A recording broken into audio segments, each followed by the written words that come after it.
Hello there, Brucers and Sheilas. It's the Flying Bird here to give you the CPC trades and transactions for week 4. And I really do apologize, guys, for this being late. There's been a few logistical issues, and that's the reason why I am taking over as a temporary. You guys are probably getting sick of my voice, because I know that I get sick of my own voice sometimes. But let's get straight into it. Week 4 has been a really busy week for trades and transactions, because just like paddle pops at Bondi Beach on a hot summer's day, they've been going quick and fast, and there's been a wide variety of these trades.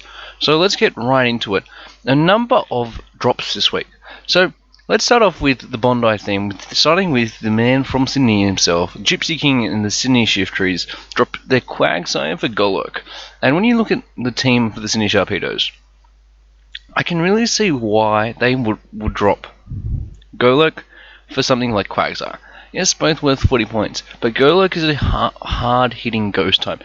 And when you look at Gypsy's team, it loses a bit to normal spam, but alas poor Yorick, no team is perfect.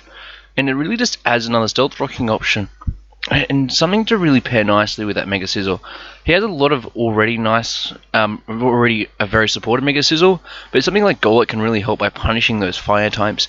And if a team does not have any ground immunities, it can punish them with earthquakes, rock polishes, and if Gypsy wants to be cheeky, you can chuck on the ye old fly. And sorry about opening my blind, guys, it's just really hot where I'm recording.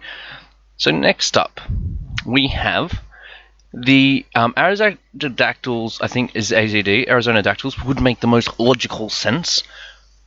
I think it's dropping M-Ball for Darmanitan. And when you look at the team, you think, that's not a very interesting trade, because something like M-Ball is a very hard team on, and when you pair it with something like Landorus Incarnate, is really strong.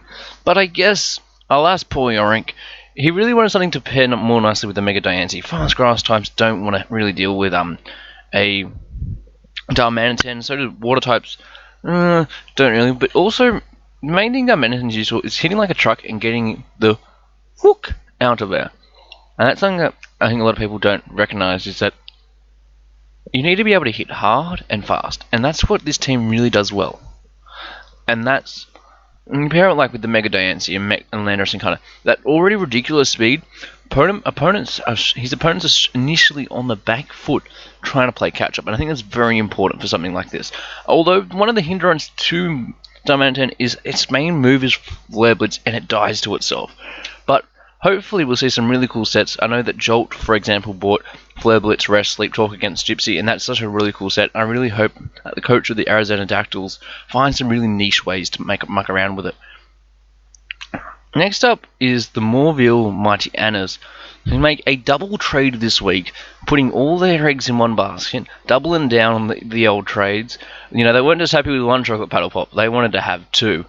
And when you look at the second chocolate paddle, the two chocolate paddle pops, they dropped Togekiss and Pangoro. Oh, hang on, yes, I have the right name, for Corodon and Yen Mega. So he's dropped the Yen Mega, he's dropped the Togekiss for a lower pick, and dropped the Pangoro for a stronger pick. I really don't know how to feel about this. Pangoro is a very strong mon, and can break a lot of people. In addition, Togekiss is a really strong mon, and a really good default option, but Yen Mega. But let's look at the team as a holistic approach, I think, which is always very important to do so. When you pair something like Crawdon with Jolteon, and Crawdon with Metagross, it really helps out really nicely with that synergy. Yeah, and Mega's going to be a really interesting pick. Banking Speed Boost is a very fun, even with Tinted Lens, it hits like a truck. There's a lot, although he does pick up a bit more of a Stealth Rock weakness while removing one of his Stealth Rock removers. However, I do believe Blastoise does have what it takes to remove those hazards, but I don't think it was really necessary dropping Pangoro for Crawdon. I think with Pangoro instead of Crawdon, it would have been a much nicer team, but that's only my opinion, and I'm a scrub.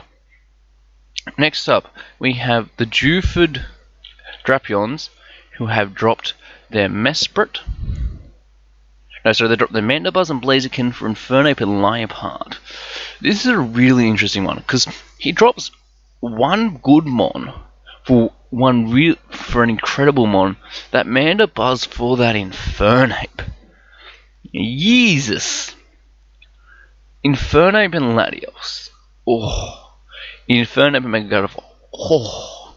Inferno and Regis. Oh. You just really synergizes nicely with the team. With the water spam. Yes, I agree with getting rid of Mana Buzz means that no electric moves. And then picking up such a really nice niche mon and something like Leopard instantly means that you can taunt those hazards. You know, Encore things. I think Encore is really underrated in League format. I know from personal experience using something like Dino with Encore. You lock something in a sub, and you have like something like a Mega Gardevoir that can just go Hyper Voice. I'm just frothing at the mouth of that trade. Next up, we have the trade by Joey by the Connecticut Crocodiles, who dropped their Mesprit for Medicham. I really think that one of our analysts has been in Joey's ear this week, telling him about how good Medicham is. I'm not going to mention names. Techno. No. I know that this is. I refer to them on as Techno's baby. It is so strong in League format. Trick, Cosmic Power, Baton Pass. It's a cheaper Mega Medicham, but it hits like a truck. You know, it's like some little kids looking at their icy pole, the paddle pop, and next thing they get hit by a truck. It's just a busy Bondi day. It's pretty sadistic imagery, but alas, poor Yorick. That's not even poor. It's something that I just look at it and go, oh, lordy, lordy, lord. Next up, we have the San Antonio Spurs, coached by Will. And Will, this week, wants to prove that he's out there to win. And he's picking up the Shuckle for the Flygon. Looking at his team could really benefit from Sticky Web, which makes this drop very, very nice. I think something that not many people look at is how nice it is. When you pair things like with Cresselia, Skarmory, Volcarona, makes it really nice. I do think, however, though, he does lose his only hazard move besides Skarmory. And Skarmory does not appreciate many like special moves. I don't know how good this trade's going to be on paper, but knowing Will, he'll be able to prove us all wrong. So guys, until next time, you Bruces and Sheilas, stay calm and collected, keep licking those icy poles and those pedal pops, and watch out for the trains. Oh, and the buses. Lol.